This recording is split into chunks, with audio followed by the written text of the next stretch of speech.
Da da da da da da da. Da, da, da, da, Da-da-da-da-da-da-da-da. da.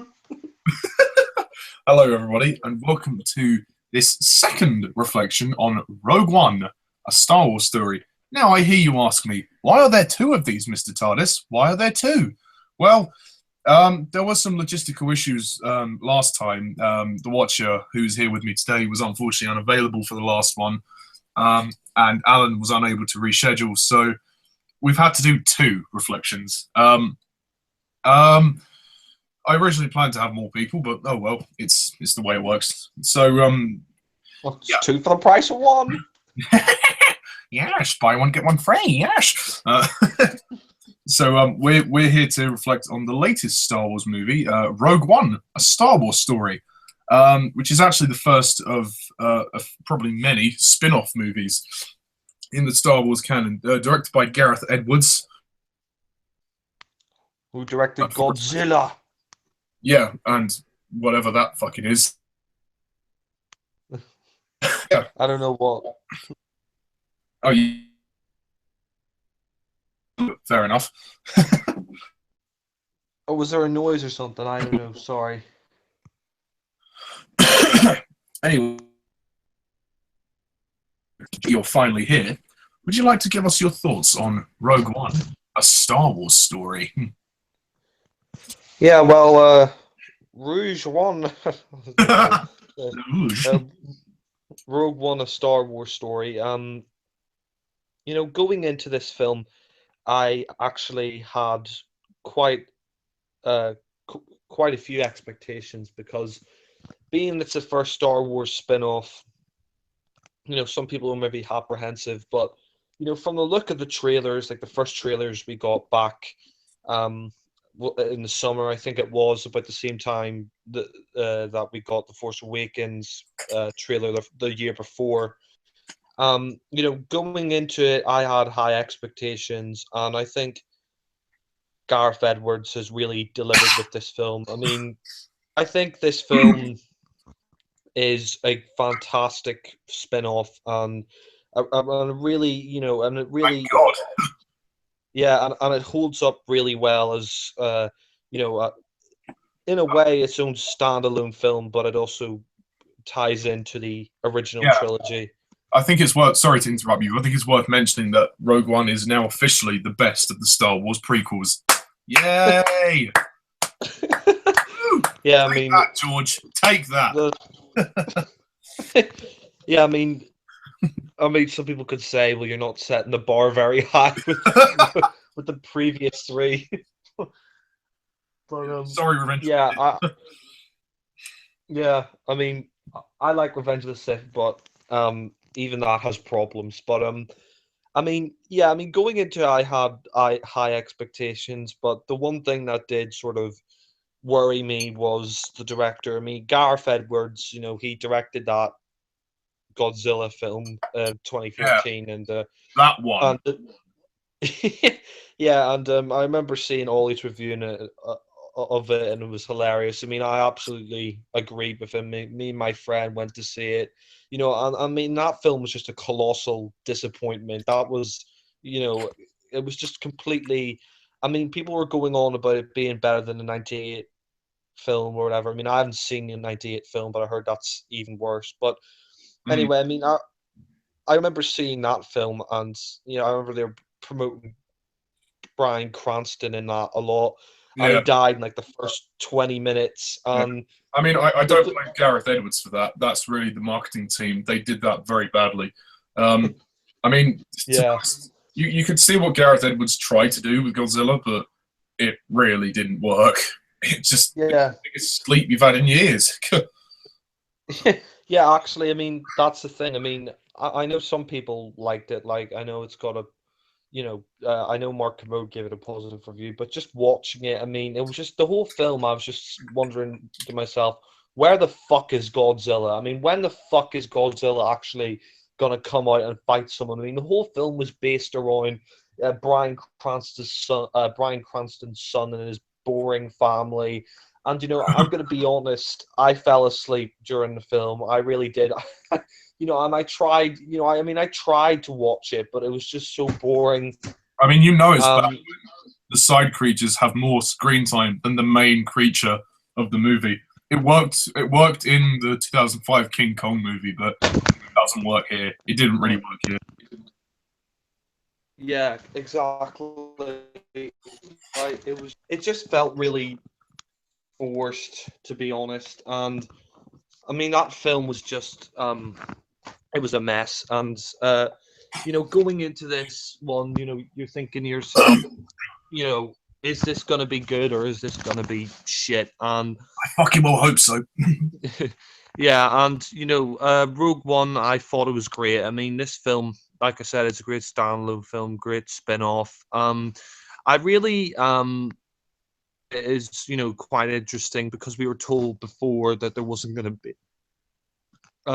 be an opening crawl, which they've never done before in a Star Wars film. And we just start off with the title Rogue One. I mean, you still have a long time to go in a galaxy far, far away, but it just And done. We're in space.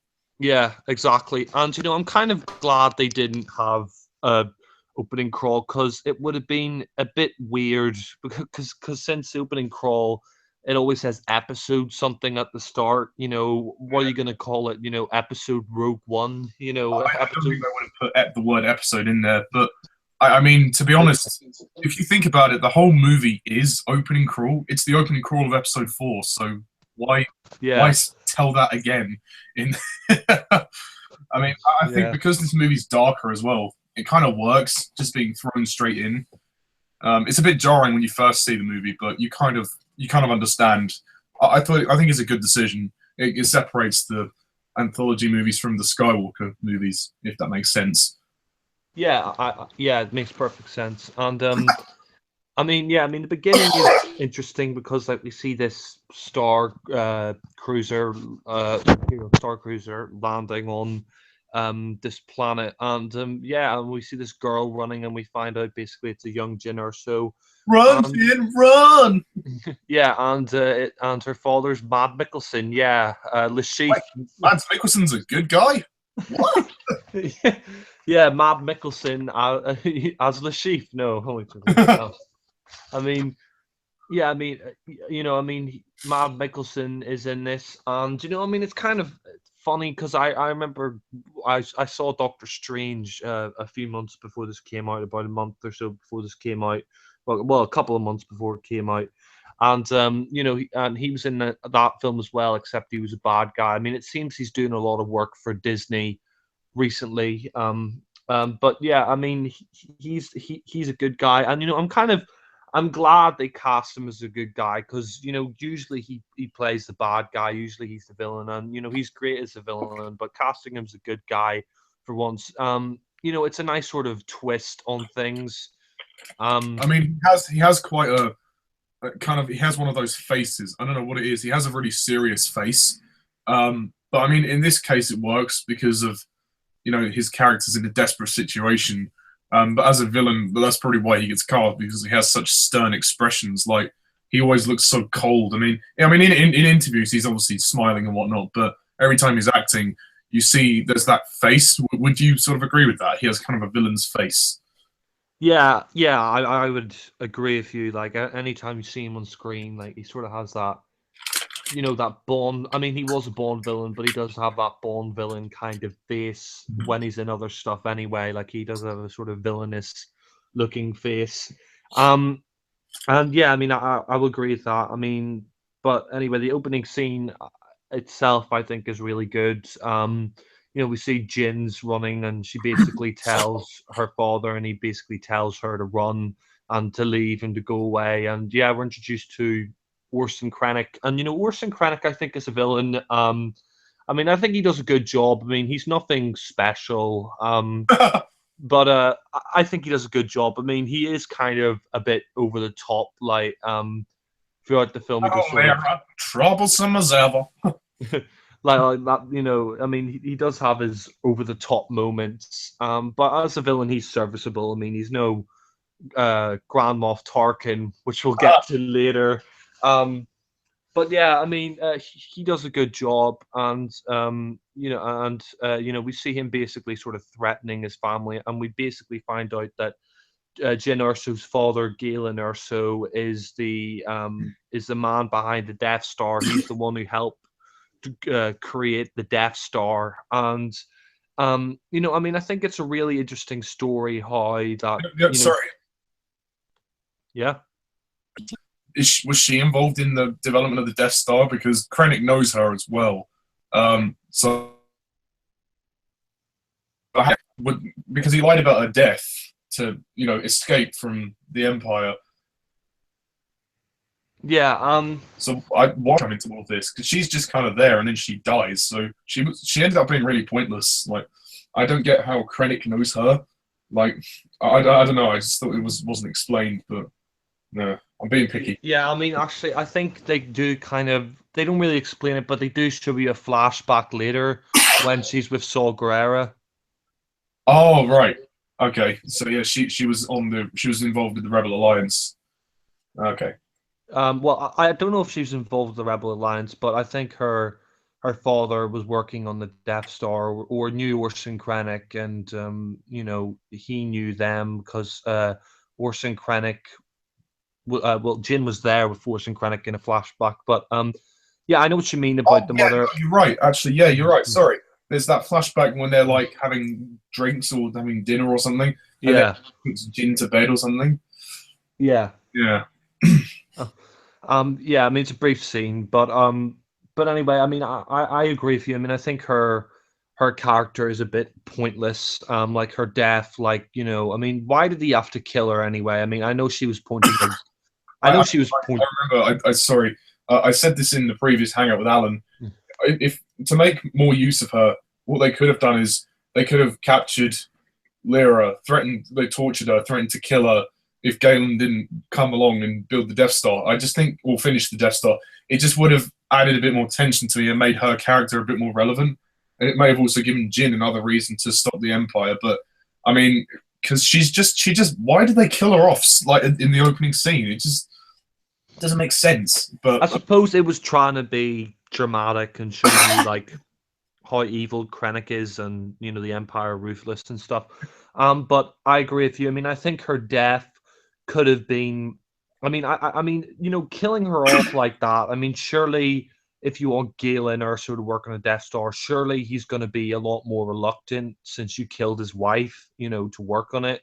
I mean, you just killed his wife. The mother of his child. I mean, no, I mean, isn't it going to be a lot more difficult for him to work on it if you've just done that? It would made sense if, I don't know, they just incapacitated her or taken the gun out of her hands.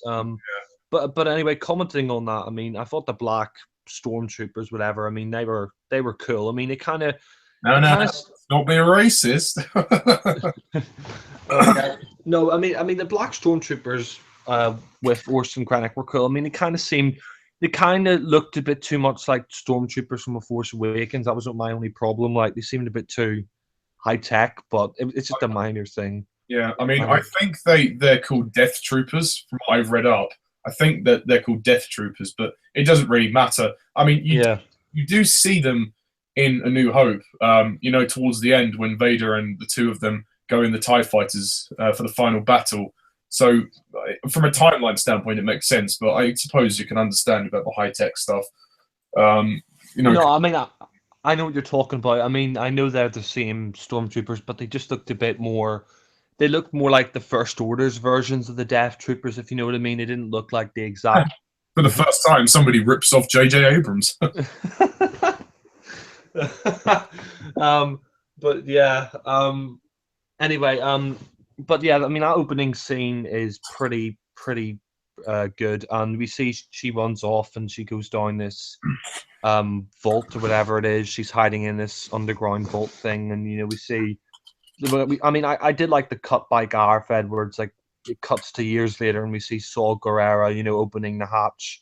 I think they're going to do that for all the anthology movies. Have a prologue and then cut years later or however long after the opening scene. Yeah.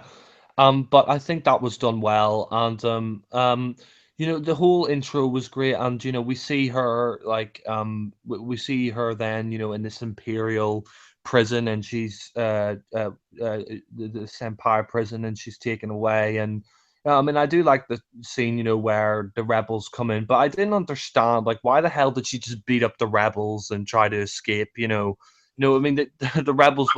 Why was she imprisoned in the first place? Yeah. That's what like they never explain that. She's just suddenly been captured. I mean, or maybe obviously because they know that she's Galen's daughter. Maybe they tracked her down, and maybe that was it.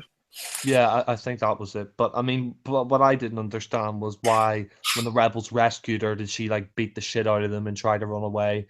And yeah, and then you're introduced to K2SO, and K2SO, I think, as a robot, I mean, he's serviceable. I mean, I think with the darker sort of tone of the film, I would have preferred if he wasn't cracking jokes all the time. But as a character, I think he was done well. He does have some funny lines in there.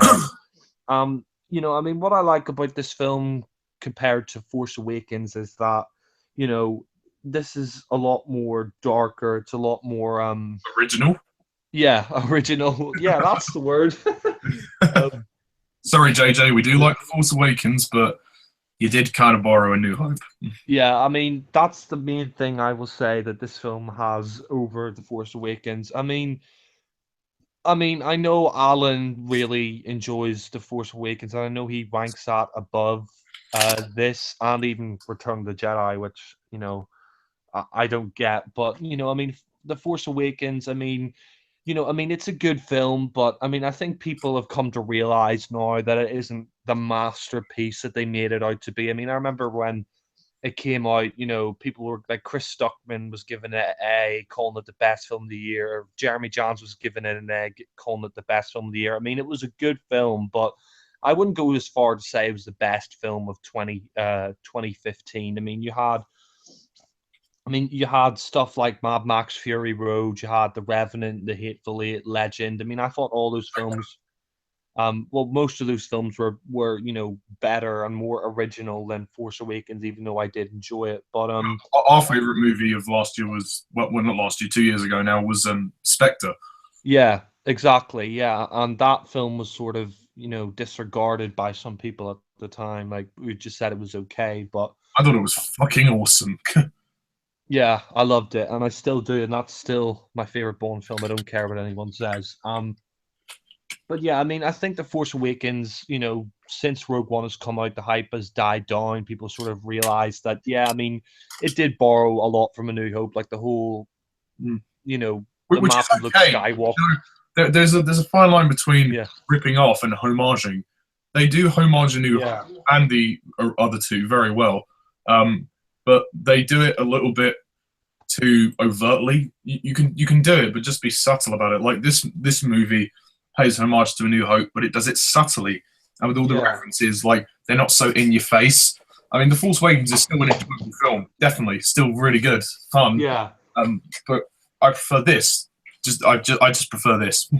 Yeah, I agree. I mean, I think The Force Awakens, I still enjoy as well. I mean, I think I gave it a 9 out of 10. I'd say I would give it an 8 out of 10 now, but it's still a really good film. I mean, it kicks the ass out of the prequels, and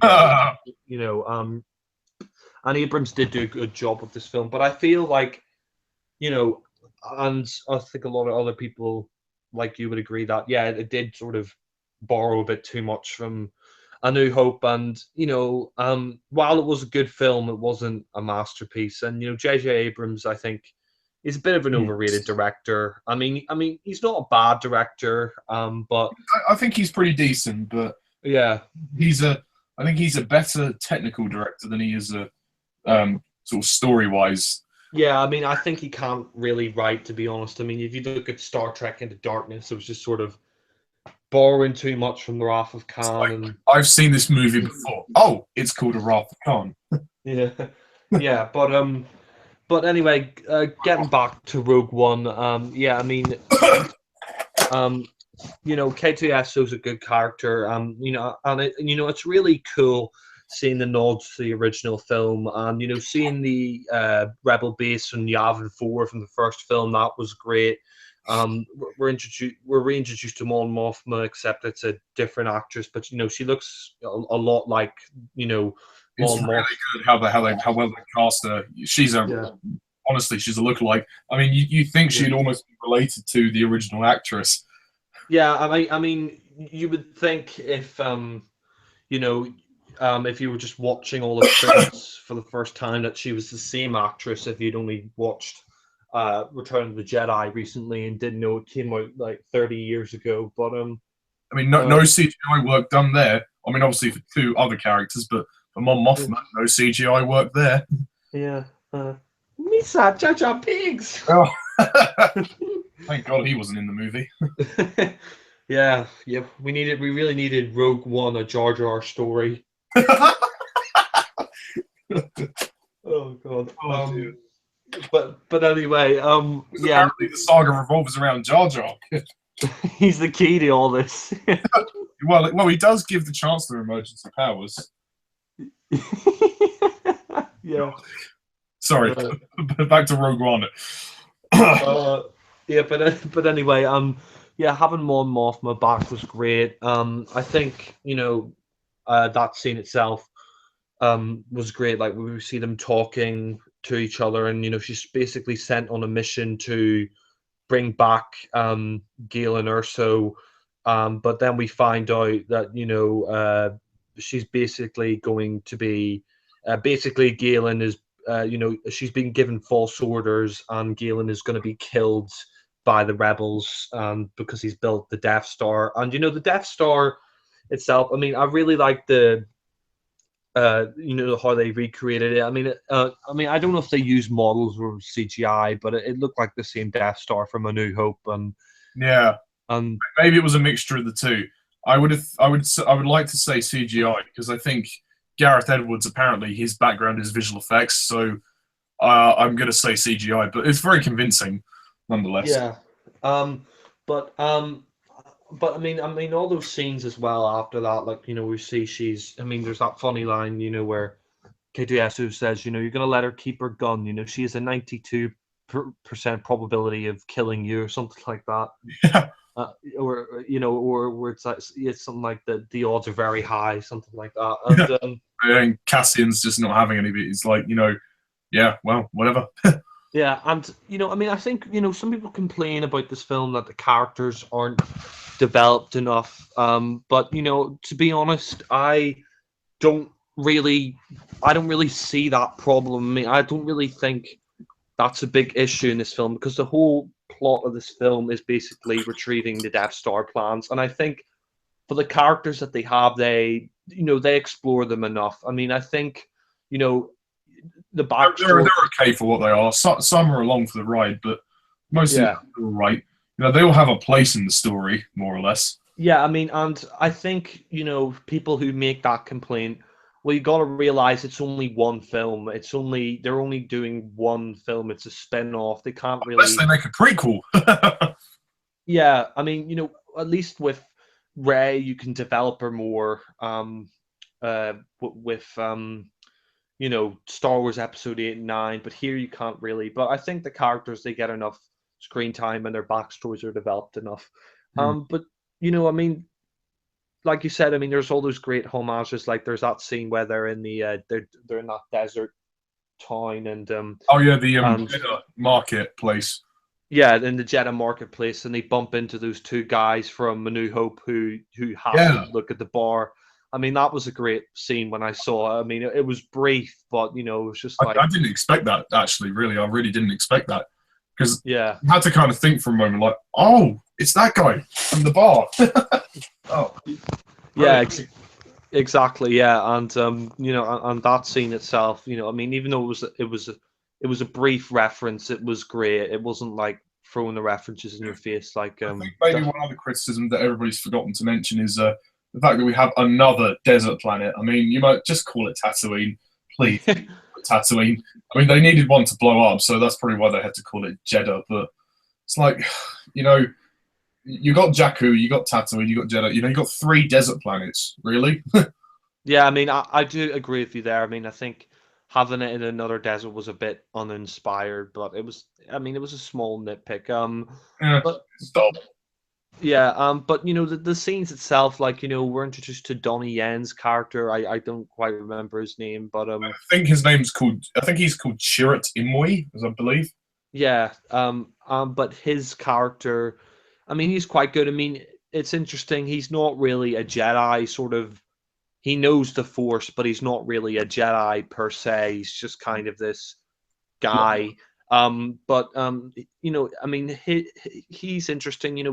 We find out he's sort of this blind Force user, and then there's his friend, who is this like Three blind mice in a row.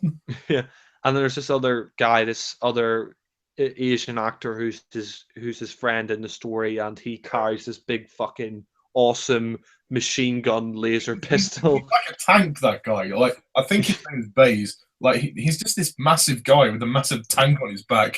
I mean, fucking hell. Yeah, How does he run? yeah. Yeah, exactly. I mean, but that's cool. And we see she's basically trying to find Saul Guerrera so she can find her father. And I mean, I think Forrest Whitaker's Saul Guerrera. I mean, if there was one character they could have maybe developed more, it was maybe him. I mean, I think for the scenes he's in, he's good, but it'd be interesting to know more why he's such an extremist. Like we see, Mon Moth explains he's this, Oh he's yeah. even more extreme than the rebellion. I think Gareth Edwards and the filmmakers wanted people to basically use the Clone War. He's in the Clone Wars series. They used that as their excuse for the backstory, so they didn't have to put it in the movie. But even just a couple Yeah, of flashbacks would have been good. All we know is that he's a good friend of the Urso family, and he brought Jin up. He sort of raised her, and he trained her. And he's now become disfigured, and he has this kind of apparatus, this inhaler type thing. And I mean, I find him a little bit over the top, and his yeah. voice, you're like, no lie, it's safe. But Cullen knows the truth.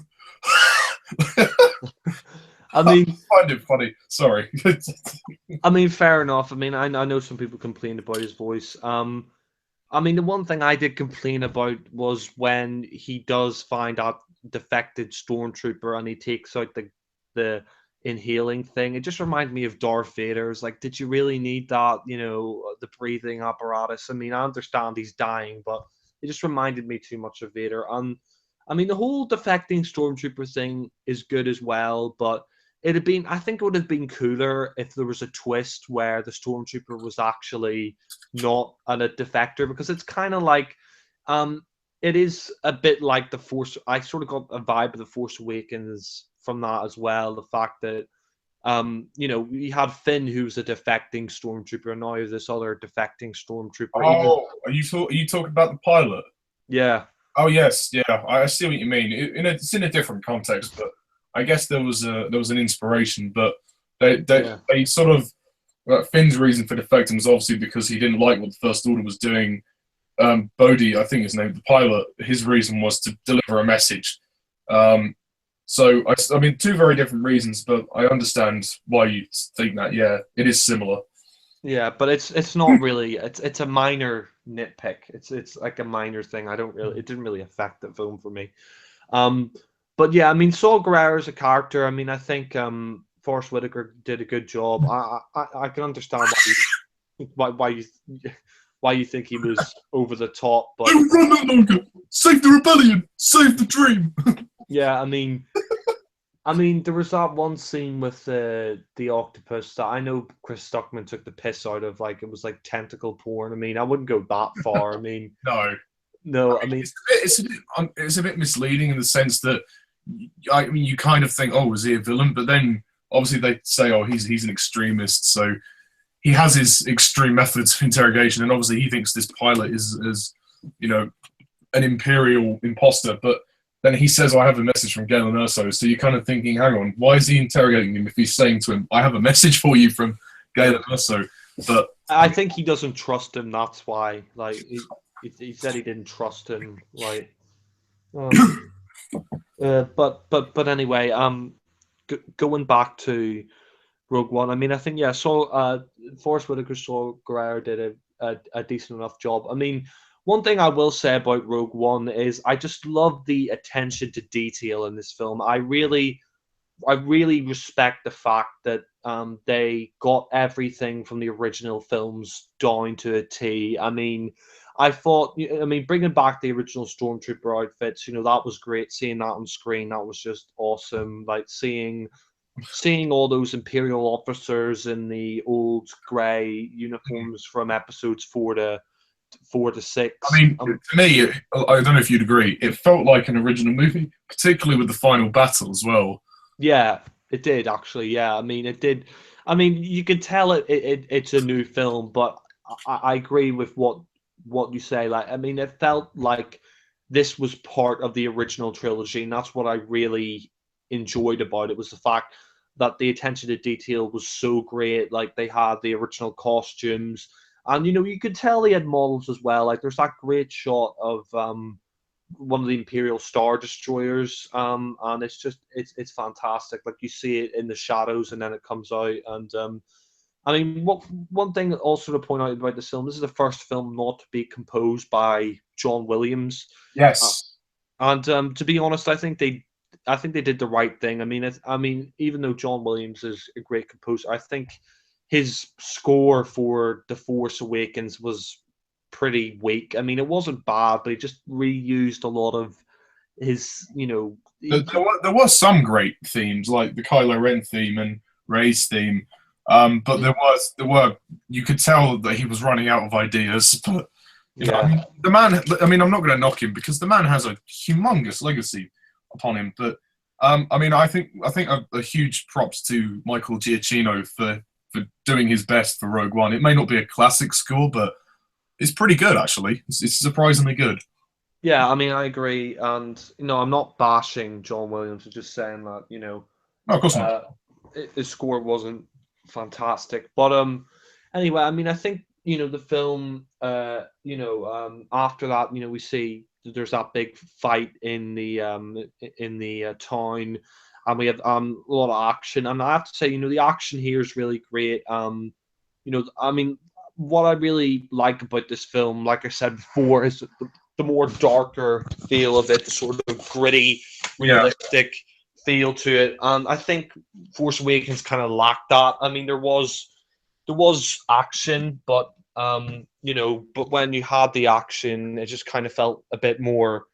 It didn't feel as realistic or as grounded. It felt a bit more flashy. Like, you had that scene where the stormtrooper got out like a lightsaber type thing, even though it wasn't a lightsaber in the Force Awakens, which was a bit silly. But I mean, here I think the action's great, and and there's that one scene that's quite funny where Jyn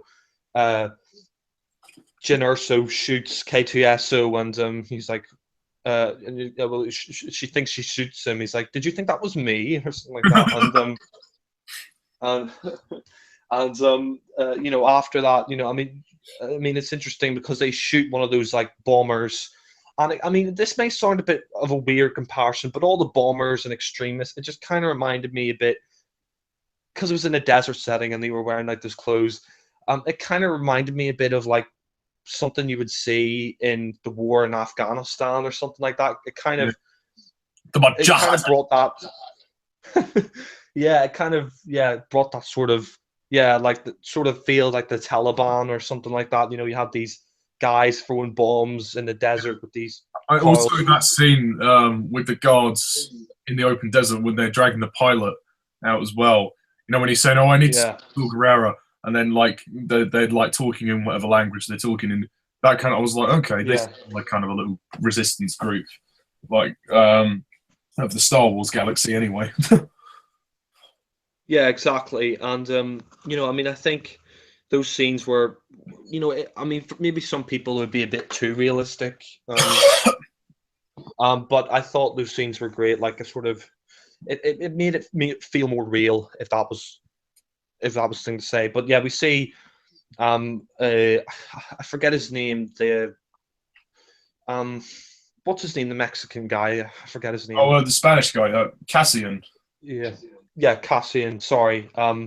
Yeah, Cassie. I mean, you had that one scene where Cassian shoots that bomber who's about to blow up the tank because Jin's near it, and then we find out after the fight, once they defeated the stormtroopers, that they're basically taking them in because they killed one of their fighters. But I mean, there is that funny scene as well, like where they're putting the bags over their heads, and then they put one over Donnie Yen's head. He's like, "Are you kidding me? I'm blind!" Like, I thought that was hilarious. yeah. Um, and that scene,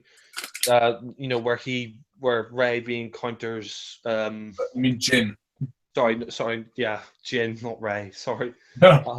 But yeah, I mean that scene where Jin re-encounters Saul Guerrero. I mean, I thought that was a powerful scene, and I mean, it's interesting because she doesn't really care about, at the start, she doesn't really care about the rebels. She doesn't really care about the alliance. He says like you would happily have the Imperial flag over over the galaxy, and she's like,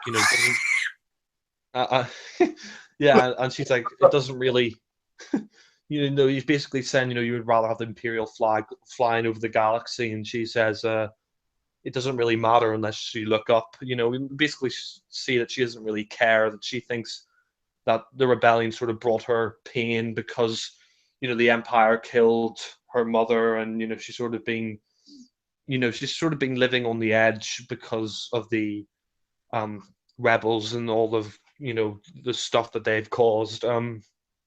But I think that scene's good, and that scene is quite powerful as well, where Galen Erso is the hologram, and we see Felicity Jones sort of crying. She's sort of breaking up because it's the first time she's seen or heard from her father in years. And I thought Felicity Jones acted that out really well.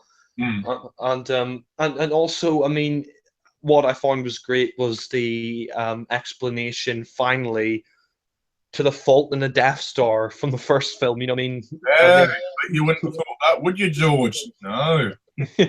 Yeah, I mean, everybody sort of takes the piss out of it in Star Wars. Like, why did they have that vent, that big hole in the Death Star for the rebels to blow it up? It makes sense. You could argue that the Empire are stupid because they built a second one with the exact same design. You could argue they are a bunch of idiots, really, but oh well, it's their loss. Yeah. But I mean, yeah. But anyway, going back to that, I mean, I thought it was a great explanation. Like, we finally got an explanation as to why there was a fault in the Death Star, and Galen Erso hid it for years, because even though he's been working to create the Death Star with the kyber crystals that can blow up a planet, I mean, we see that all this time he's been hiding this secret fault, and I thought that was a good explanation as to why, the rebels could blow it up in A New Hope. I mean, they even made a joke about it on Family Guy and Blue Harvest. Like, they're like, "Sir, there's a fault in the Death Star. What should we do? There's a big hole. The rebels could blow it up. Can we put some plywood over that?" Which is, I mean, I thought that was funny. But yeah, I mean, that scene was great. And then, we see they're testing out the Death Star for the first time, and we have the reintroduction of Grand Moff Tarkin, and yeah, and I thought the CGI for Grand Moff Tarkin was excellent. I mean, you first saw him in the window, like his reflection in the window, and I thought that was all they were going to do. Like, they were only going to show that, but we see him turn around. He's actually in a fair amount of the movie. I was really surprised, and actually how good he looked as well. Like you say, he looked almost photorealistic. He was excellently rendered. I mean, my goodness me, how respectful they were to him. And also because he's so essential to the development of the Death Star, they kind of needed him in the story. He wasn't thrown in there for fan service, although there is an element of that. But, I mean, I got to hand it to Gareth Edwards. He really paid a lot of respect. And I believe they approached the family, Peter Cushing's family, and asked, would you be happy, would you have permission for us to bring back Grand Moff Tarkin in CGI with Peter Cushing? I think they asked them, and they said, yeah, that should be fine. And I think they dedicated the film to him as well. They put in memory of Peter Cushing or something halfway due in the credits. But yeah. which is funny because he's been dead for nearly 20 years. Yeah. But yeah, I can understand why they put that. But I agree with you. I mean, I think the CGI of him is really great. I mean, I mean, to be honest, I mean, I think if some people couldn't tell it was CGI, then they would probably think it was the real Peter Cushing. Like, people who thought like, if people didn't know he was dead, if some people didn't know he was dead, maybe some people thought it was the real Peter Cushing. And the actor as well, they got to play him, like, who did the voice. I mean, he did a really good job impersonating his voice. I mean, he looked like Peter Cushing and he sounded like Peter Cushing. I mean, I know they put CGI on top, but if you see the real actor in real life, he does look a bit like Peter Cushing. And I think, to be honest, I mean, yeah, right, he's in a lot of the film, and to be honest, I think this may sound weird because he's a CGI character, but I think I think Grand Moff Tarkin outacted Orson Krennic on the screen. I'm going to be honest. I mean, Orson Krennic was good, but I thought he was a bit too over the top. I mean, what I like about Peter Cushing in the original Star Wars film, A New Hope, is that he's just very menacing. Like, he doesn't really raise his voice. I mean, he can get angry, but he's never really raised his voice. And I think he's probably one of the most underrated Star Wars villains. I mean, Peter Cushing is Grand Moff Tarkin. I rewatched actually A New Hope after I saw Rogue One the second time, and he really is great in that film. And as for the CGI Peter Cushing, I mean, he's in a fair amount of the film, and I think the actor does a great job. And we see, of course, that scene in the film where they are testing out the Death Star for the first time, and they decide not to blow the planet up, but just to blow up the city as a test of the power. And he's like, that's just and Orson Krennic's like, that's just a minute. That's an inkling of its destructive potential. Yeah, exactly. And he's like, we stand here at my creation, not yours. Yeah, I mean, it's like you say, it's over the top, but I mean, it works enough, for what it is. Yeah, exactly. But I mean, and I just like the fact as well is that Grand Moff Tarkin is just a real slime ball in this. I mean, we basically see that.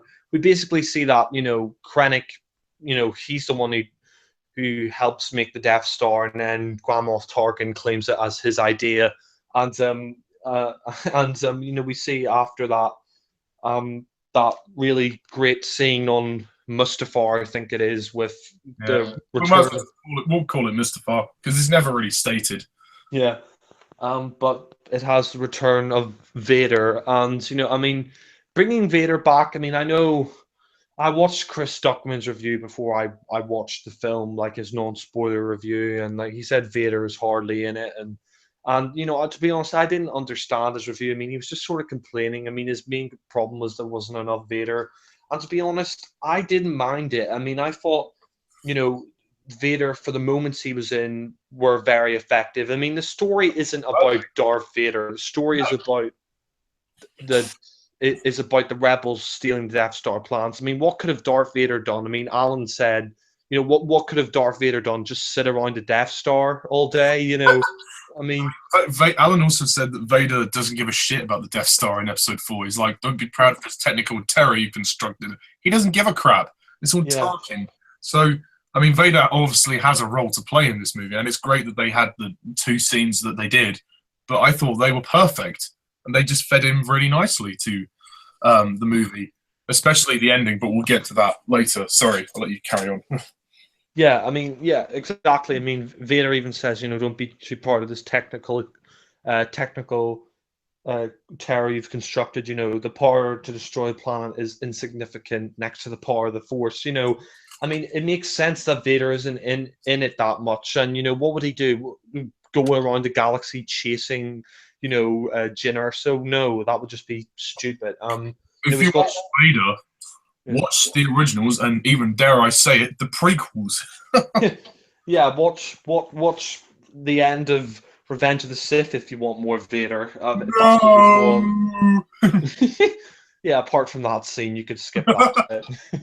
Um, but I mean, I think, bringing back James Earl Jones, even for the brief scene it was great. Like seeing him in the Vader suit, and you could tell Orson Krennic is just shitting his pants. He's scared, and he's like, I will still have control, and then he just chokes him with the Force choke, and he's like, don't choke on your own aspirations. Oh yeah, that's a brilliant line. Be careful not to choke on your aspirations, director. Yeah, Fantastic line.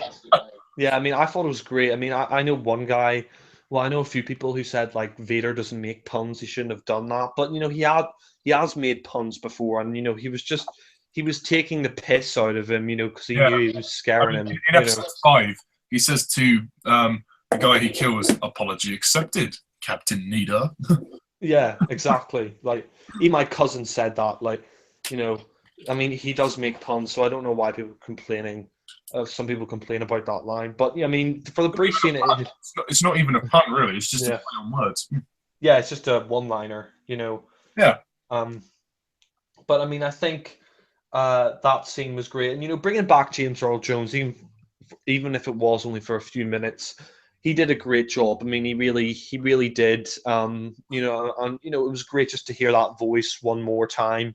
Probably for the last time, unfortunately. But yeah, I mean, obviously David Prowse didn't return, but I don't know who the guy was that they got to go in the suit. But I mean, he did a convincing enough job. He obviously studied the movements of Vader from the other movies, so it worked fine, I thought.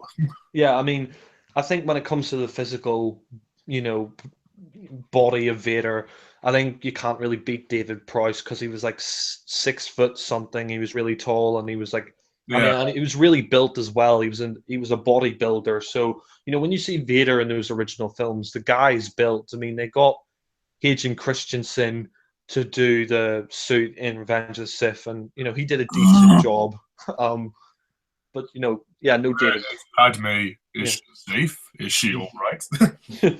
Yeah, I mean David Prowse. I think as well the reason why is because he's a bit too old and.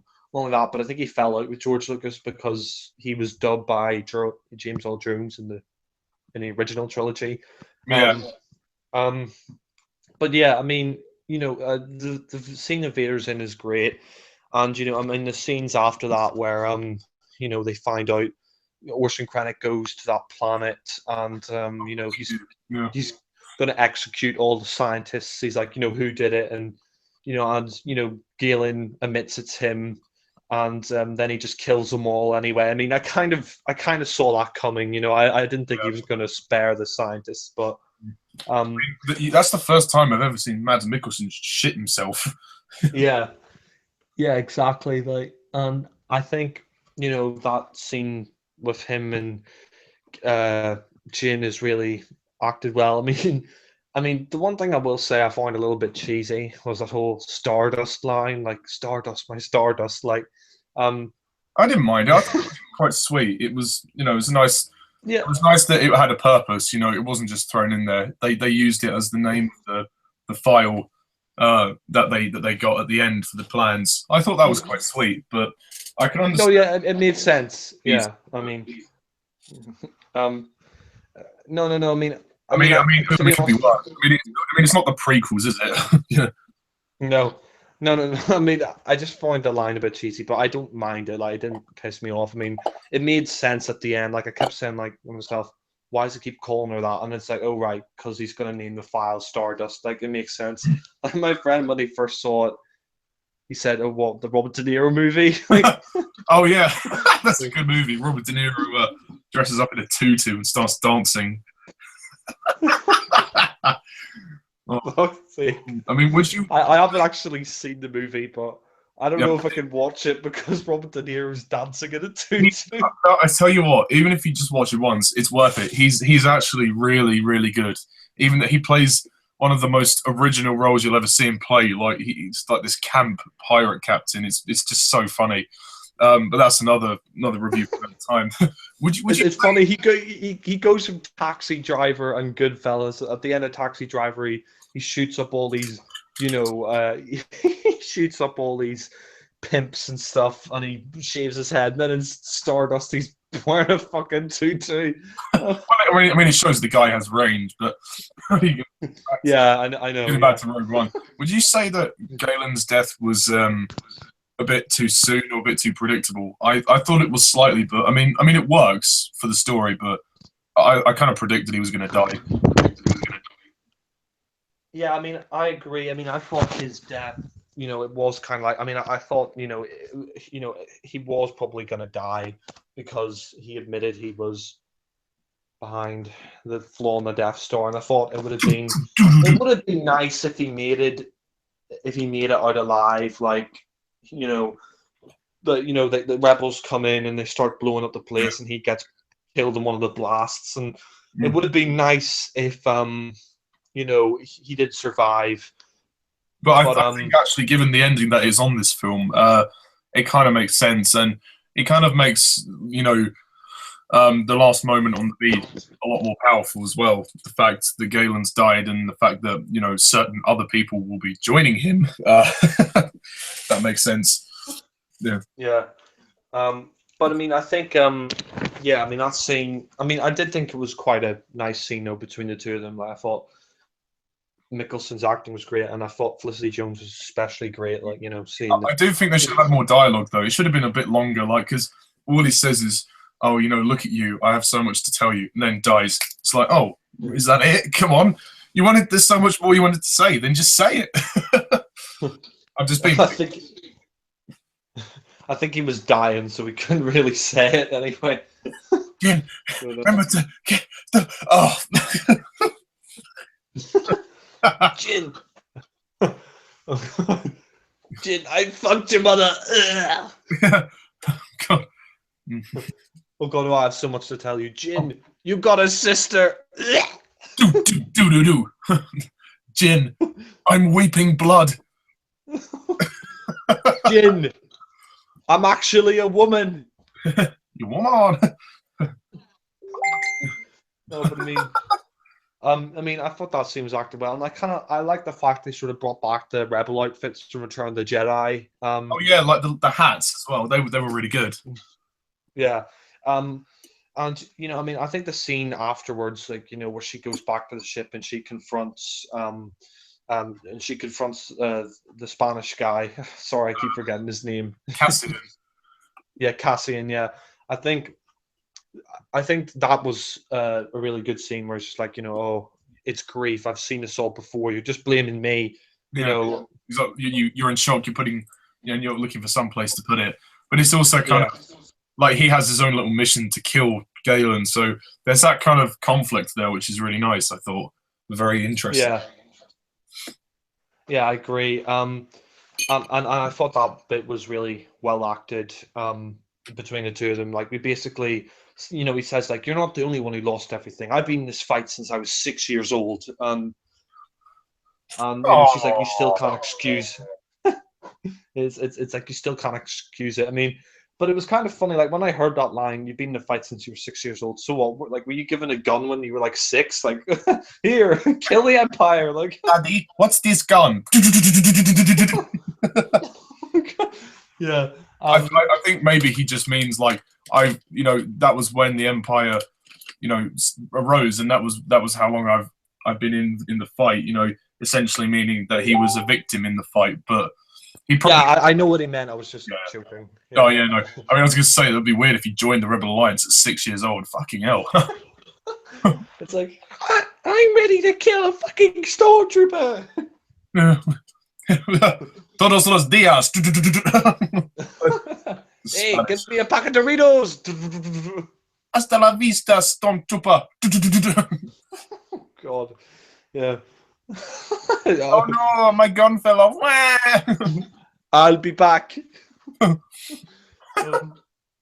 Yeah, no, I mean that would have been funny, but anyway, I mean, I think Cassian, the guy who plays him, does a really good job, and he's probably my second favorite after Jin.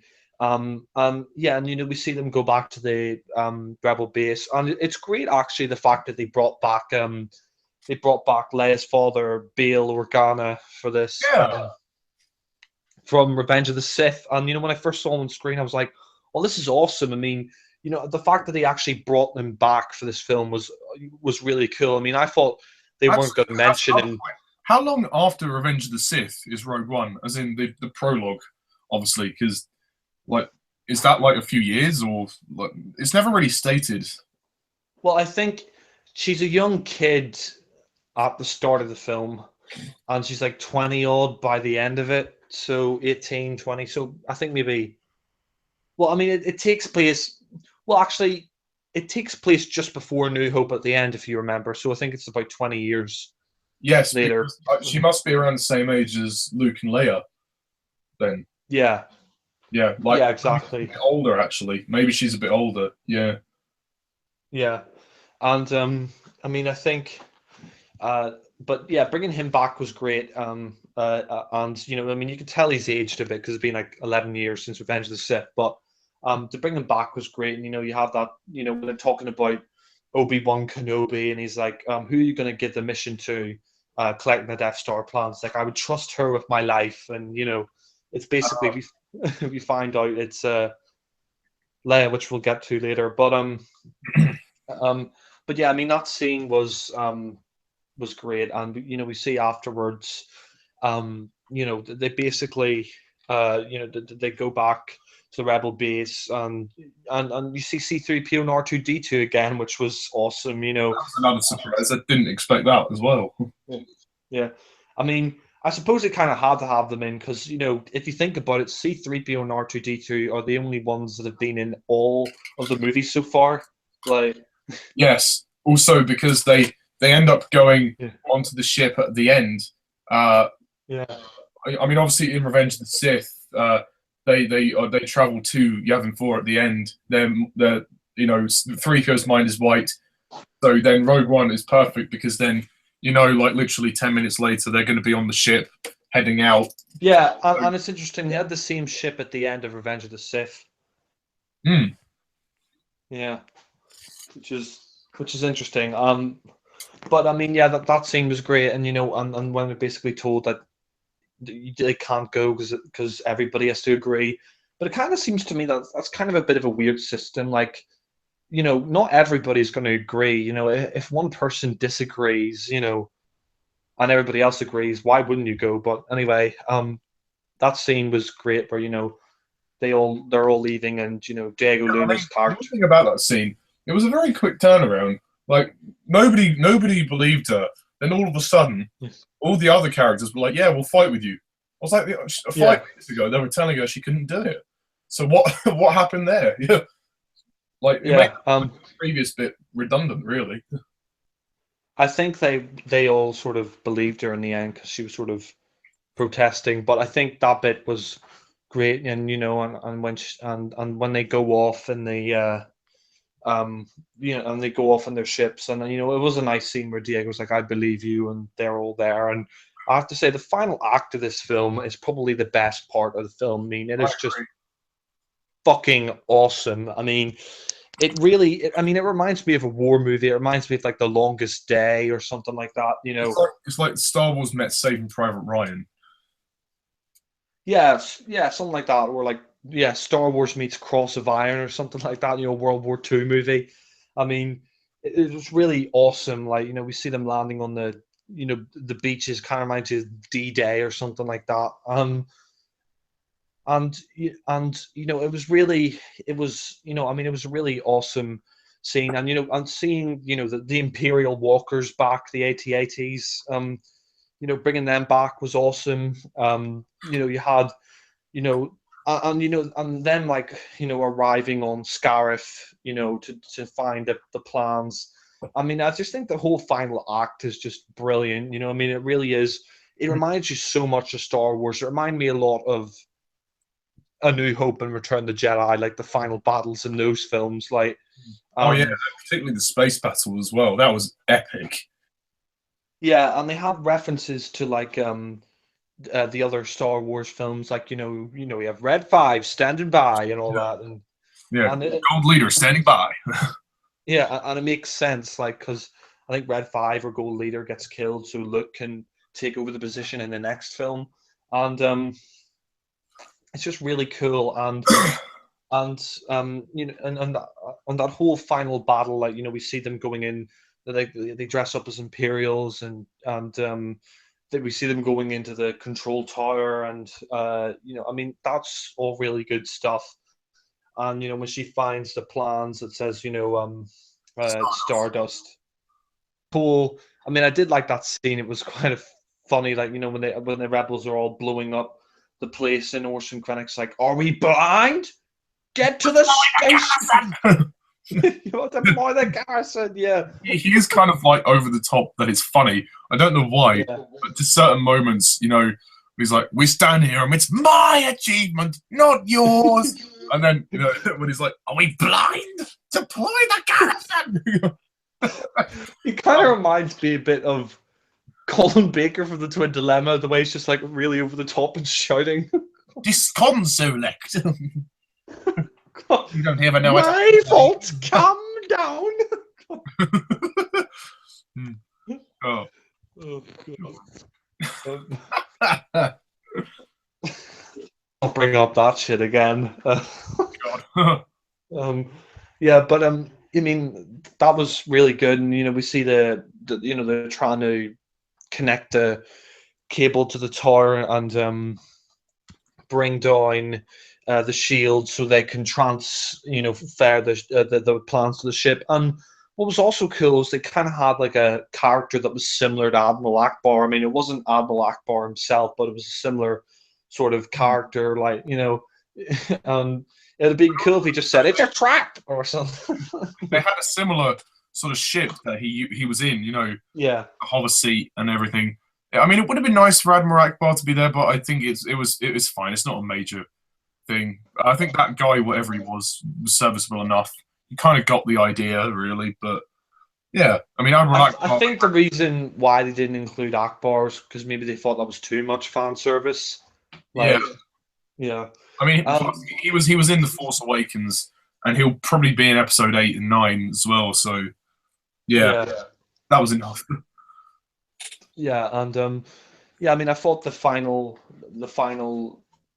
action scenes were great. Like, we see her basically, we see Jin scaling the tower, and you see K2SO was killed, and they go up and they get the Stardust. They find a file of the Stardust, and we see Orson Krennic trying to stop her, and we think Cassian is killed. Like, we see Orson Krennic shoot him and he falls, and we see her trying to escape, and then she gets onto the satellite dish, and she's trying to rearm the satellite. I mean, it's interesting because in the trailer of the film, you can kind of tell it was a reshoot because when she gets to the end of that walkway, there's a TIE fighter, and I mean, some people say, like, I know Stockman said the reshoots were obvious, but I don't think they were, to be honest. I don't think they were. I mean, none of them stood out for me at all. Like, I didn't think there was any moment where I was like, "Oh, it's obviously reshot that." No. But yeah, I mean, that ending, where she realigns the satellite and then it's destroyed, and then we see Orson Krennic arrives, and he's just like, "This is my victory. So you are just simply wasting time," or something like that. And he's like, "You will die with your parents," or something like that. And I mean, it's a wonder he didn't strangle her. Yeah. Oh, God. Or got out his Technicolor dream coat. You don't even know what a Stardust is. Do you? Jin? Jin, eh? You've been on the gin. Starts doing the rape face.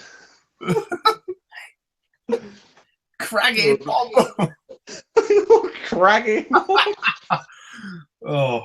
Did you have to adjust the craggy knob to get the satellite going? Oh my God. We'll have to do a hangout on that one day. Or the Twin Dilemma? Yeah, maybe do a running commentary on it. Oh, God, yeah. Oh, anyway, sorry. Star Wars, Rogue One. Yeah. But yeah, anyway, that scene, she realigns the satellite, and basically, and then you see Cassian, he shoots him in the back, and I was kind of glad that he lived because Cassian was one of the better characters in the film, and Well, does I he? mean, some people. Oh yeah, we'll get to that in a sec. But I mean, some people said at the end like they sort of had a romantic thing going on. I didn't think so. I think they were just, it was the end of the, I mean, they knew they were going to die, so they just, I mean, they definitely warmed to each other. I think that there may have been a slight hint with the way that they kind of hug, but it's not really yes, anything that's carried at all. It's basically, I guess, more of a respect. I mean, maybe there's an inkling of, oh, they kind of have an interest in each other, but obviously they're going to die, so there's no point, is there? So, but it's very yeah, I think yeah, they come to respect each other very much by the end when he says, "Oh, your father would have been proud of you, Jin," and that's really what brings the whole thing together. I think that line that she was doing all of this to save her father, which of course she didn't, but she saved the galaxy. So I suppose yeah. that worked out better, really. Yeah, I agree, and I love that bit at the end where Orson Krennic, he survives the blast, and he just, he looks up and he sees the Death Star, and you just, that look at his face is hilarious. Like, he's basically like, oh fuck. I mean, it's the ultimate irony. He's being killed by his own weapon, and you have Grand Moff Tarkin saying, you may fire when ready. Yeah, I think it was good that they killed off Krennic as well because He you know wasn't in the originals. yeah, he wasn't in the original, so it wouldn't have made sense. I mean, yeah, like you say, it's funny how like the blast that went on the tower killed him from his own weapon. So Yeah. bye bye. Yeah, sort of ultimate irony. Um, Grand Moff Tarkin uses his weapon against him, but Well, I mean, fuck me. yeah, but I mean, I think the ending was very well done. I mean, I'm glad. I mean, I do like the characters, but I'm glad that Jin and Cassian were all killed off in the end because, I mean, did you expect because it? they weren't in the original. I mean, did you expect it, or were you surprised that all of them died?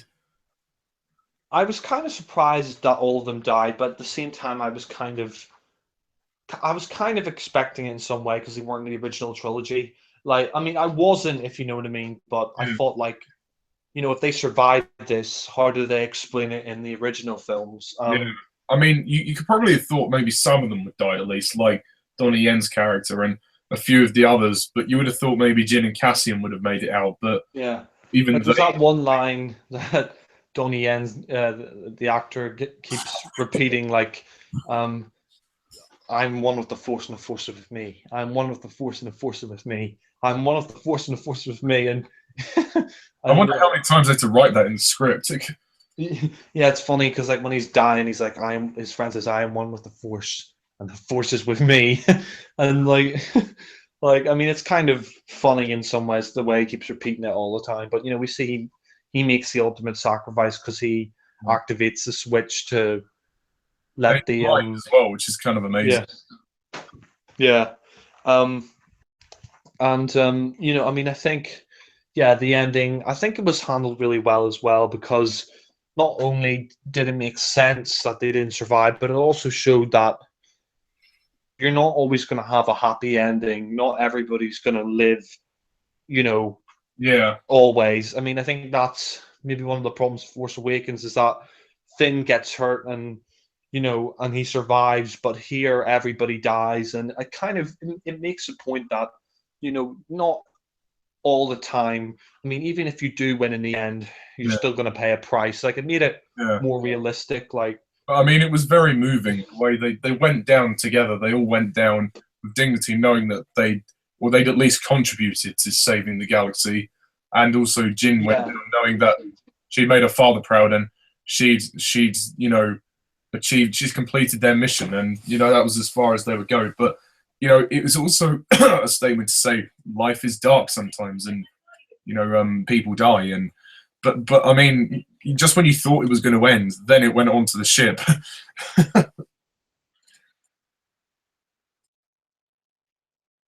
Hello,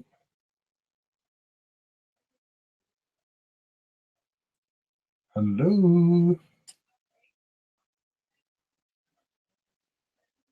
do, do, do, do, do, do.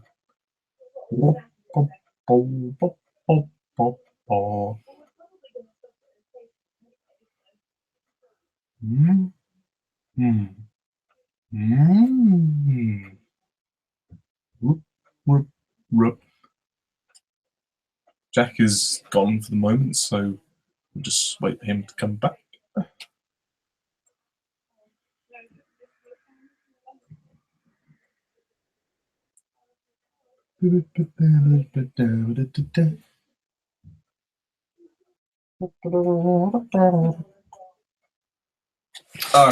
He's gone. What's going on?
Oh, where is he?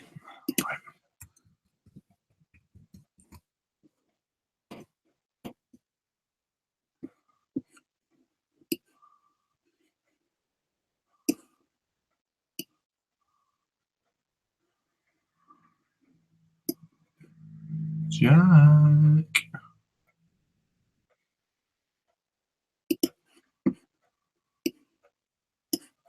Hello. Right, I don't know where he's gone.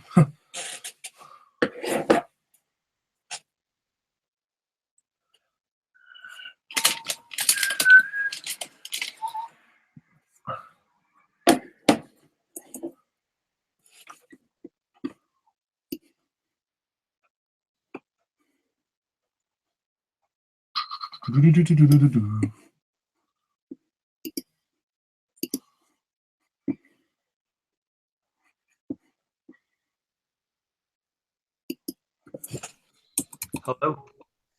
Hello. What happened there? Sorry, sorry about that. My phone died. Like I was literally like it just died, so I had to put it back on the charge. Oh, Sorry right. for the interruption. No, that's all right. Just saying about the ending. How it's very moving. But just when you thought it was going to end, it then moved onto the ship. Yeah, exactly. Like the ending I thought, like I said, was really well handled. Like seeing them like hug, sort of hugging each other, and then the blast wave hitting them, and you think that's the end, but then it cuts to the ship, and we see the Death Star plans arriving, and we see the rebel soldiers running away, and we see them going into the ship, which is awesome, and and we see Darth Vader return, and it's just that one scene with Vader is just so fucking awesome. Like when those rebels are in that corridor and then Vader turns on his lightsaber and just starts fucking hacking them apart, like gets his lightsaber, starts twirling it around, strangling them, like using the force and stuff. It's just such an awesome scene. I mean, like even my friend and my cousin were like, that's one of their top 10 favorite Star Wars scenes. Like, I mean, it was just so awesome to see Vader just kicking arse. And the ending, when there's that rebel, he's like, here, take the plans, take it, and then we see Leia, and then we see that like the plans are given to Leia, and they could have just shown the back of her, but then she turns around and she says hope, and it's a CGI young Carrie Fisher, and thinking about it now with the untimely death of her passing along with her mother, Debbie Reynolds, a few weeks ago. I mean, it really makes that last scene in the film a lot more. Sentimental. Yeah, exactly. Like, her saying hope, and and then blasting off in the credits. I mean, that's the last thing we see. That's the last person we see in Rogue One. Rogue One. And thing I have to say about the death of Carrie Fisher. I mean, I saw your tribute video and I thought it was very well done. And Thank you. I just think, I mean, Carrie Fisher. I mean, it's so sad that she's passed away. I mean, especially with Star Wars. I mean, it's kind of interesting because, I mean, since The Force Awakens, it's sort of kind of revived her career, I would say. I mean, Yeah. and it's kind of sad to think that Episode 8 would after, be her last ever film appearance ever. yeah, yeah, exactly. And one thing I have to say about Carrie Fisher, I mean, I always thought she was great as Leia. I mean, I think in those three films she did a great job. And what I liked about her as Leia was that she wasn't a damsel in distress. Well, She at was, least not so much. I mean, kind of in the first one, but in it but before. But it wasn't like today. She actually saved them, so they kind of made it work. yeah, that's what I'm saying. Like, that scene, where she's like, some rescue, and she's like, she gets the blaster, and she's like, into the garbage chute, flyboy. I mean, that's what I really that's what I really loved about her as Leia. Was that her character was, it wasn't just this, oh, Han, save me, you're so wonderful. Oh, it was, what I liked about her performance and Leia, the character that she brought to it, was the fact that she was a tough, she was, Spunky. yeah, she was spunky. Yeah, that's what I was gonna say. Like, she was tough, she was spunky, and she didn't take any shit really. I mean, And she was funky. yes, funky monkey. In Return of the Jedi with the Jabba's palace scene. Whoa. Yeah, yeah. I mean, and I think, yeah, oh yeah, of course, yeah, and of course that famous scene from Return of the Jedi, her in that bikini. I mean, I will say, even as a kid, I was. It may sound weird. Even as a kid, I kind of found her attractive when she was wearing that. But That's right, so did I. yeah, and I mean, I think what she brought to the films was, you know, a more sort of realistic character. And what I liked was that she was basically this person who wasn't a damsel in distress, who wasn't privileged, who had fought this war and had been in this war, and was trying her best to stop the Empire and fight for good. And I mean, you could say, like, it's kind of weird, like, her character kissing Luke in Empire, but that revelation in Jedi where it turns out the brothers. Oh, it didn't go that far. um, oh God. Actually, what's quite funny? There is a book. My cousin told me about it, or someone else. I think I heard about it, where Leia and Luke get married. It's before The Empire Strikes Back came out. It was a book, where Luke and Leia get married. But Yeah. um, oh God, yeah. But yeah, I'm I thought glad this was though. Star Wars, not Game of Thrones. God. But yeah. I mean, I think she was great in all three films, and Even The you Force know, Awakens, she was pretty good, even though she didn't look very well. But it was nice to see her there, really, for what it was worth. yeah. I mean, one thing I will say is that her death, in some ways, it wasn't shocking because, I mean, you did see her in The Force Awakens, and she was only like 58 or 59 when she made that film, and Yeah, she looked. she was about 60. Was it 60? Yeah, 60 when she died. Yeah, so she was about 58 or 59 when she made Force Awakens, and and she looked a hell of a lot older, unfortunately. And it is sad because apparently she had a big drug problem, and apparently they're saying now that's how she died. She had a big drug overdose before she got on the plane, and that's what caused her heart attack. And she was also battling with bipolar, and I kind of know what that's like because my mum is bipolar. Um, Oh, I'm and sorry to hear that, buddy. no, it's all right. But I mean, I think she was a great, she was a great actress, and she was in a lot of films as well. Like I think her first film was like Soap with Warren Beatty, and she was also in Drop Dead Fred with Rick Meal. Um, but I really, I mean, it's sad that she's gone now, and the fact that Well, they're she going to won't have be in to episode. 9, yeah, so that they'll Yeah, have to write her out of episode 9, wouldn't they? yeah, and it's kind of sad as well because if you think about it, even though Harrison Ford's still alive, Han and Leia will be gone, and it'll only be Luke left unless they decide to kill him off as well. Well, Um, unless they could always bring Lando back. Ability! yeah, Hildy. Yeah. Oh yeah. Or bring Alec Guinness back as CGI. Oh, God. No, well, he'd have um, to be a ghost, wouldn't he? yeah. They'd Uh, probably do Ewan McGregor, actually. They'd probably bring Ewan McGregor. yeah. Or they would apparently they were saying something about bringing back Agent Christensen. God. It's order against me. Um, but yeah, I mean Debbie Reynolds as well. I mean, I'd never seen Singing in the Rain, but I heard that was great, and I mean, it's really shocking as well. I mean, I feel bad for the family. It was, literally within a day, I think, of both of them dying. Um, just a few hours or whatever between them both dying, and I feel really bad for the granddaughter and the grandson of Debbie Reynolds, and I mean, it must be devastating to lose a mother and a grandmother at the same time, really, and you could tell that Debbie Reynolds was heartbroken by it, and I mean, it caused her to have a stroke, and she said Yeah, she wanted to be with Carrie, and it's sad that both of them are gone, but you know I'm still going to look forward to episode 8, and I'm going to cherish her performance in that, yeah, because you know she was taken before her time, and yeah. it's a Also, sad. I mean, as well as Carrie Fisher, they'll probably dedicate the movie to Kenny Baker as well, who's also passed away, who did play Yeah, R2D2 in all of the movies uh, yeah, beep, boop, bop. Yeah. so far, anyway. I should say, because if R2 is coming back for episodes 8 and 9, they'll have to also get another actor. They might get Warwick Davis to do it. I don't know, but Yeah. yeah, that was a real shame.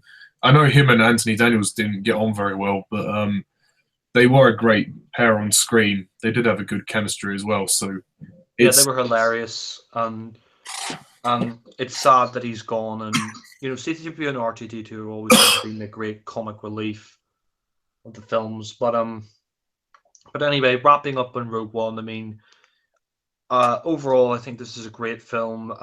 I really enjoyed it. I went to see this 3 times. First time, me and my friend. Second time, my friend again, and the third time with my family, my mum and my brother and my cousin. And I really enjoyed it. And my cousin, who, to be honest, he wasn't a big fan of Force Awakens when he first saw it. He thought he'd give it an 8 out of 10, but he didn't think it was that great. And I think he really loved Rogue One. He gave it a 10 out of 10. I mean, I'm not going to go that far. I don't think it's a perfect 10, but um, this is definitely a great film. It really starts off the spin-off films in a great way. And it's also a great prequel to A New Hope. Sorry. yeah. I mean, It's a as we said, it's the best of the Star Wars prequels. yeah, it's a great prequel to New Hope, and Oh, dear, oh dear.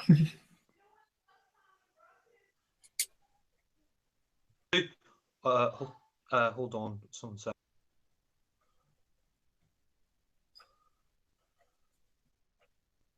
Ooh.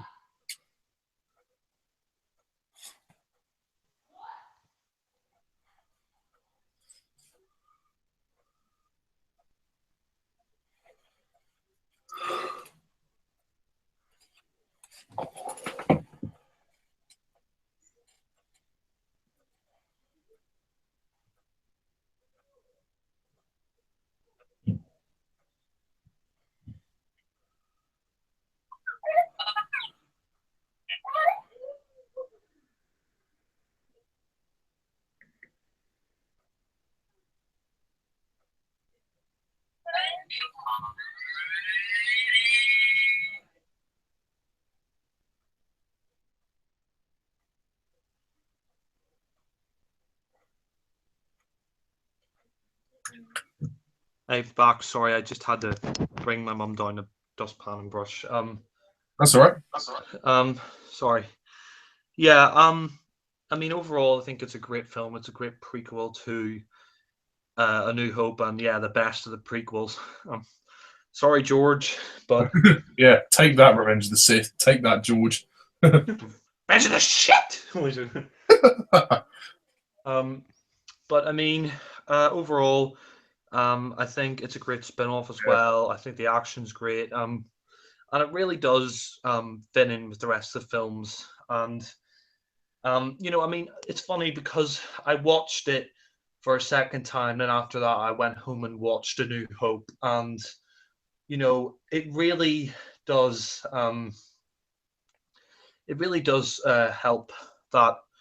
I mean, watching Rogue One, then watching A New Hope afterwards, really made me appreciate A New Hope a lot more, and it really felt like the start of A New Hope made sense. And I mean, it already made sense in the film, but it just made it even more epic. And I think it's kind of sad to think that I mean, it's kind of interesting as well because I was watching that just before Carrie Fisher died. So, I mean, I think that brought a lot of you know, I mean that was interesting, but I mean I think both films. I mean you could watch them both back to back, and I did that a second time, and it made me appreciate A New Hope a lot more. Mm. But overall, I think this is a great film.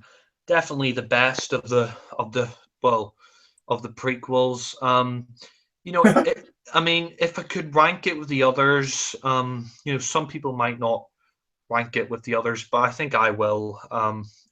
I'll have to do a ranking video, but if I was to rank them now, I would say bottom would be Attack of the Clones,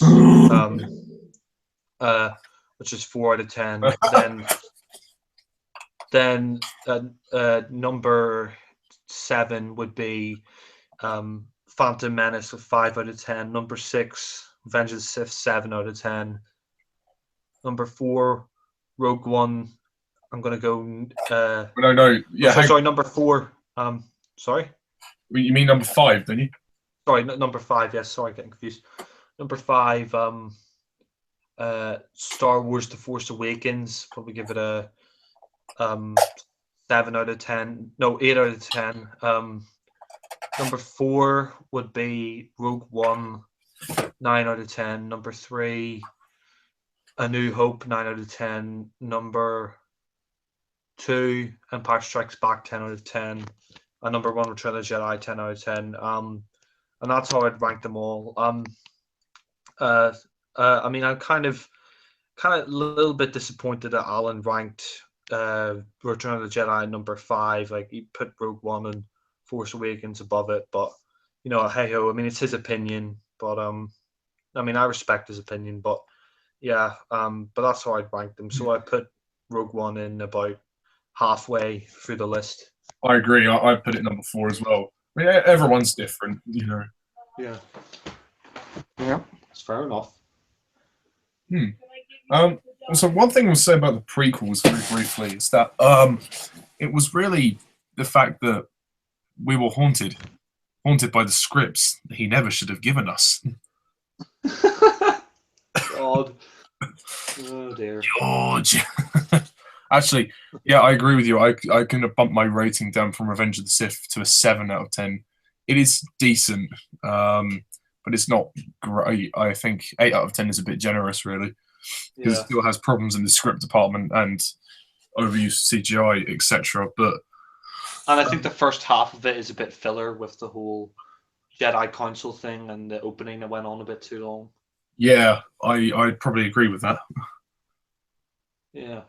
But yeah.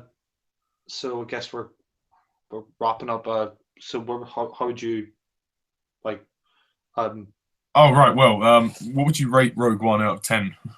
I'll give it a 9 out of 10. 9. Yeah. Cool. Well, I know I've sort of already given my thoughts in the other hangout, but for the sake of dragging this one out, I might as well do it here.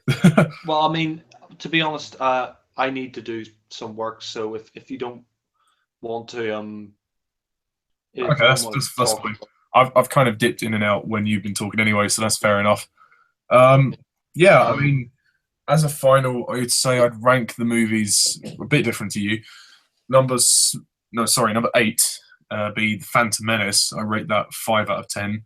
Number 6, no, sorry, number 7, Attack of the Clones at 6 out of 10. Like I give it a pass, but yeah. Um, number number 6 would be Revenge of the Sith, which I give a 7. Um, then number 5, The Force Awakens, which I give an 8 out of 10. And then number 4, Rogue One, which I give a 9. Number 3, A New Hope, which I give 9. A very strong 9. Number 2 be, Return of the Jedi, which I still give a 10. Number 1, Empire Strikes Back, which I give a 10. So, oh, is Empire your favorite now? yeah, well, I mean, Rogue One made me appreciate Empire a lot more because of the darker tone and whatnot. Whilst I do really enjoy Return of the Jedi, the Ewoks, I mean, you could have made the movie without them, but I don't mind them. But it's probably something that they could have taken away and it would have maybe enhanced the movie a bit. But again, it's just a nitpick. So I don't know. I think I just grown to appreciate the darker movies. Although Return of the Jedi definitely has its dark moments. I think Empire, just as a film, flows a little bit better for me, but Return of the Jedi is still awesome and it's up there. Like for pure emotional closure, it does it really well and it is epic. Maybe they spend a bit too long in Jabba's palace, but overall, for the most part, it's really good. So, I mean, I'm not gonna shit on it because it's really good. But Yeah. yeah, after seeing Rogue One, my opinion sort of changed ever so slightly. But I mean, I hold all 3 originals really in equal regard. Although A New Hope for me is the weakest of the 3, but that's just my opinion. Yeah, I mean, it's kind of funny because some people would say Jedi is the weakest of the 3, and it's interesting to see that it's now your second favorite because I know it was your favorite for a long time. It was, yeah. I haven't rewatched Empire or Jedi yet. Did you rewatch Empire and Jedi? Well, I rewatched A New Hope after Rogue One, and then sort of after Christmas, before New Year, with some friends, we watched The Empire Strikes Back. Obviously, because when Carrie Fisher passed away, and that was really good. I watched some of Return of the Jedi the other day, but I had to turn it off, so I might try and watch it again over the weekend. But yeah, all 3 are amazing. I mean, and Rogue One is really good too. So yeah, just before we close off, what are your hopes for the upcoming movies, like the Han Solo movie, Episode 8, Episode 9, the possible Boba Fett movie, all of that kind of stuff? Jar Jar Binks spin-off? Joking. Oh well. Joking. Or are you really? No, everybody loves Jar Jar. Oh god, there's going to be a film about the midi-chlorians. You just know it. Oh wait, it's the Phantom Menace. Oh God. Anyway, yeah. So my thoughts on the new films. I mean, I'm looking forward to Episode 8. I think it'll be probably a lot better than The Force Awakens. I'm not going to get my hopes up too high just in case I'm disappointed, but I think Ryan Johnson's going to do a good job. He's written an episode for Breaking Bad, which is critically acclaimed, and he's also directed this film called Brick, and he said it was really good. So he's an independent filmmaker as well. So I think with him writing the script for Episode 8 and 9, you can obviously tell that he's a good writer, and that hopefully Episode 8 will be better. I mean, I think Episode 8, I hope it's not going to be a rehash of Empire Strikes Back. I mean, it could be, but I don't think Gareth Edwards is going to go down the same route as in I don't think he'll go down the same route because of the reception Force Awakens got, even though it did get good reception. That was No, I that mean, was the main all problem that people Rian had Johnson with it. said, all that Rian Johnson said about Episode 8 is that they're not going to reveal the title yet. It's going to be focused on Rey and Luke, their relationship. So, with any luck, that won't be anything. I mean, you have nods to Empire and Return of the Jedi in Episode 7 anyway, with Yeah, the forest planet. I think it's called Takodana or something. You have the snow yeah, part of the Starkiller base, and obviously you have Jakku, the desert planet. So you have nods to all of the classic movies. So they don't need to do it again. They've done it in the Force Awakens. They can just move on and tell their own story. That's the problem. Like the Force Awakens, as good as it was a good fun movie, but it tried too hard to be like those original movies. It's like, just tell your own story. Just be something new. You can pay respect to the originals. Yeah, fair enough. Do it by all means, but don't sugarcoat it. And that's what they did.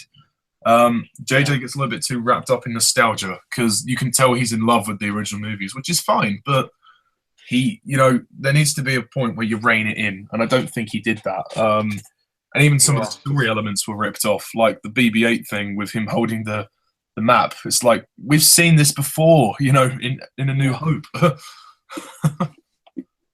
Yeah, exactly. Like, I mean, I don't think he will go down that route, because if he does, I think more people will just give him backlash and new trilogy backlash. So, I mean, I'm looking forward to Episode 8. I think it's going to be better than Yeah. um I have a Force feeling John Awakens. I mean, Williams will pick himself up as well with the score. Even though the score is good for The Force Awakens, it's not as good as the other scores. It is his weakest one. But still, there are nice themes in there. But I mean, he'll obviously build upon the themes he's written for Episode 7. But hopefully, he'll come up with yeah, some material that will be a bit more memorable than than the Episode 7 score. yeah, it's interesting you say that. There's a, I know you're not big fans of them, but the schmoes know Mark Ellis said that he thought the John Williams lost his way with the scores of the prequels, but he came back with a bang in Force Awakens. I disagree. I think it's the exact opposite. But anyway, going back to Episode 8, I think, yeah, I mean, I'm looking forward to it. It's another year away. Well, less than a year now, which isn't too bad. I'm enjoying having a Star Wars film every year, just as long as they don't screw it up. Like, the only problem I'll have with the other films like Boba Fett is, how are you going to tell his story after Attack of the Clones? And Yeah. and with Han Solo, what are you really going to tell about him? I mean, personally, that's the movie I'm least excited for, the Han Solo one. I mean, first of all, yeah, what can you do with the story? Secondly, it's hard to imagine anybody else apart from Harrison Ford in the role, but of course, they have to cast someone else for obvious reasons. And I just think the choice of directors are really bizarre. Phil Lord and Christopher Miller? What? I mean, if the script is good, I'll give it a chance. I mean, it is Star Wars, so I will give it a chance, and I hope that the new actor is good, at least decent. But I just don't think it's going to be good. I just don't think people will care for it. I mean, we've seen enough of Han Solo. We've seen him. I mean, it'd be nice to see how he meets Chewbacca, I suppose, but other than that, I don't really care. It's like, okay, yeah. I mean, we've seen him in episodes 4, 5, 6, and 7. So what more can you tell? I mean, I just don't think it'd be necessary. And as for the Boba Fett movie, well, yeah, you have Attack of the Clones, so you've really explained his backstory already. So why make a movie? Yeah. Yeah, exactly. I mean, I think what Disney are doing is they're making an MCU out of, like, I mean, it's basically the Star Wars. They're basically making their own Star Wars cinematic universe. We're going to have spin-off films. We're going to have all these different types of films, not just the trilogy once every year or 2 years. I mean, of course there'll be another trilogy. I mean, you just know there will be after episode 7, 8, and 9 are finished. Yeah, I mean, they're in talks after episode 7 about making another trilogy because it was so successful. Personally, I mean, I think Star Wars. I'm looking forward to episode 8 and 9, but I just hope that these Star Wars films are in the right hands, and that, I just hope that they add something to the story, because I mean, even though I did like Force Awakens, it was a good film. If you think about it, it didn't add much to the story. The I mean, first, it was really setting up for a new story. That yeah, was it. yeah, I know, but I mean, you could say after Return of the Jedi, that was sort of the perfect ending. You could have ended it there. I mean, the Yeah. Empire was destroyed. Um, but I mean, to bring the First Order in. I mean, I would have. I mean, to be honest, I would actually like a prequel explaining what happened between Jedi and Force Awakens, because even though I liked Force Awakens, it didn't explain a lot of what happened between, Yeah, Jedi and it Force was 30 Awakens. years, and that's a long gap. All they say in the opening crawl is the First Order have risen from the ashes of the Empire. But, surely you'd want to see more information about how Luke trained Kylo Ren and then he went off. It wasn't there. I mean, I hope they explain it in the next two. It itself any justice with exposition. Yeah, It basically was exactly. just Like, story characters and bringing back some of the old ones. But what's happened in all of this time since the last movie? But yeah, yeah, I agree. I mean, it's just kind of like they need. I think they need to explain more about what happened between Force Awakens and Return of the Jedi. I mean, yeah, they didn't explain too much, and I want to find out who Snoke is. But as yeah, for the Star Wars films itself, I'm looking forward to episode 8 and 9, but the spin-off films of mm, Boba Fett and Han Solo, I agree, couldn't really give a shit about. mm. Um, I I mean, mean, would you say you're more open to the idea of new Star Wars movies than you were before Episode 7 came out? Because I know we talked about it and we were both a little bit skeptical about how this was going to work because we thought the story was well and truly done. Are you more open to the idea now, having seen Force Awakens and Rogue One, or do you still think they need to just call it a day? I still am open to films, but I think eventually they should call it a day. I mean, I think, to be honest, making another trilogy afterwards, um, I think maybe that's going a bit too far. I mean, I'm all for some of these. I mean, spin-off films, even though I'm not going to be, even though I don't see the point of them, I will go and see them, and if they're good enough, I'll like them. But I think after Episode 9, which will be in 2019, they should just kind of just call it a day, because Star Wars as a franchise this year has been going for 40 years. I mean, yes, there's been gaps between each trilogy. So, It makes this year a lot more special, actually, with the release of Episode 8 and also passing of Carrie Fisher at the end of last year, and the fact that there is just a new Star Wars movie. So the next movie this movie, I should say, Episode 8, will have a lot on its shoulders, and it will be hopefully a very nice experience for everybody. And, I'm sure I'm sure there will be some nice references to the original, but hopefully done a bit more subtly than Force Awakens. It's a bit like Rogue One. If you do it in the same way as Rogue One, I'll be happy. I'll be like, yeah, that's fine. Now can we get on with the plot? I think also they should re-release the original Star Wars film, I think they because might it's the well do 40th that. anniversary. Whether they'll re-release it in 3D, I don't know, but they'll probably will re-release it. Yeah, and I would go and see it, definitely. I would rewatch the entire trilogy if they re-released it. Oh yeah, definitely. I mean, well, fuck the prequels. Nobody's going to Yeah, sit through them again. Uh, yeah. I mean, I watched Phantom Menace in 3D, I will admit. yeah, I hold my hands up to that as well. But I It only was, went because it's Star Wars on the big screen. Fuck it. yeah.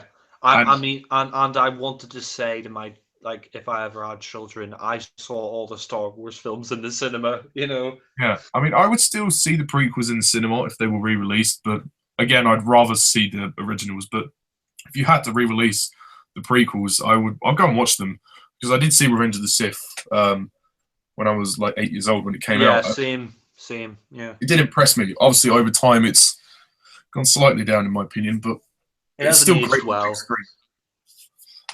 Yeah, I mean, the one thing you can say about Star Wars is that these type of movies are made for the big screen. Like they're made to be Yeah. seen in the cinema. Even though watching them on DVD and Blu-ray is still fun, like seeing Rogue One on the big screen made it so much more impressive for me, anyway. Yeah, exactly, and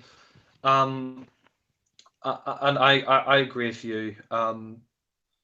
Star Wars episode 8 and 9. I'm looking forward to it, but but don't get me wrong. I'm still open to the idea of new films. I just think at the end of it, maybe they should just call it a day, because I mean, I realize you can create new characters and continue on the story, but there just comes a point where it's like, okay, I think maybe we'll have enough Star Wars, because I mean, to be honest, I think in their defense, they have had a long break. After Revenge of the Sith, they called it a day. George Lucas was like, "I'm done. This is it. This is the end of the story." And then Disney, bought the kit and caboodle and said, "Let's reboot this franchise," in the marketing sense of the word, anyway. So, I mean, at least George Lucas, I always have the utmost respect for Lucas, because he gave us Star Wars, and he also left it in good hands in Kathleen Kennedy. Yeah. So, he's basically, accepted that everybody doesn't like him and doesn't like his filmmaking. So I think he's just retired now, isn't he? Yeah. His last film was Red Tails. Oh, yeah, I heard it wasn't very good. Yeah.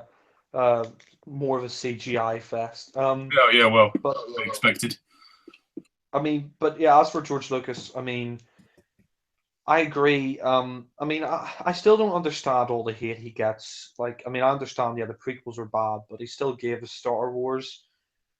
He still wrote those original 3 films. Well, the storylines for, I mean, well, he wrote them all with some help, but I don't understand the universal loathing some people have for him. But I think he understood when selling away the franchise that, like he said, and he even said, when I went to make those films, people just kept criticizing me, and it wasn't fun anymore. I mean, I think he realized that, if he wanted Star Wars to continue, then he shouldn't be behind it anymore. And he is like in his 70s now, so yeah.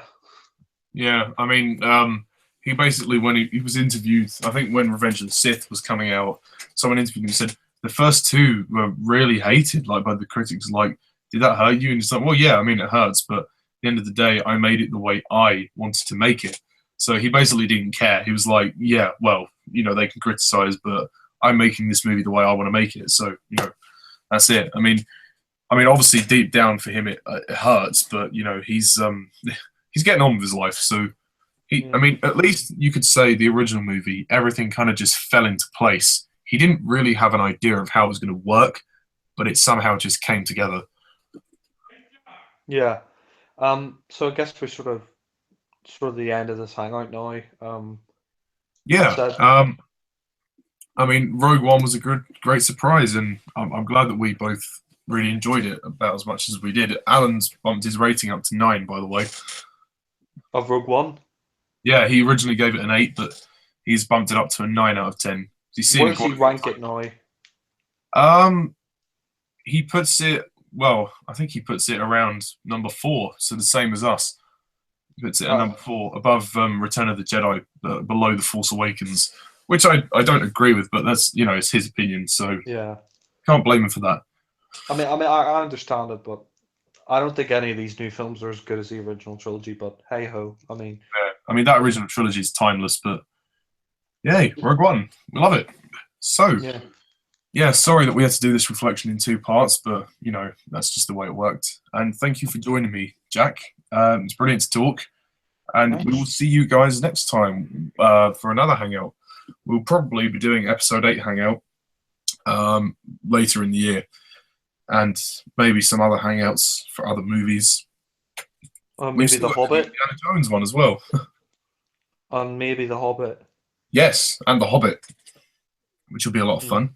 So, until then, guys, thank you for watching. I'm MrTardis11, this is The Watcher, and see ya!